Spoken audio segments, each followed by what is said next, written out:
يا وجيها عند الله اشفع لنا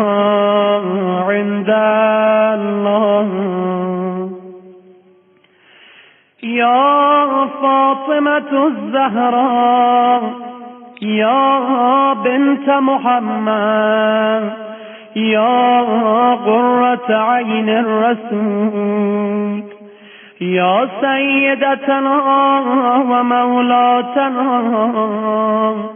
إنا توجهنا واستشفعنا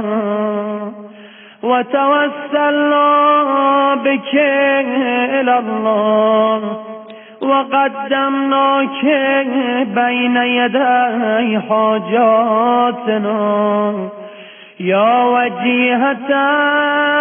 عند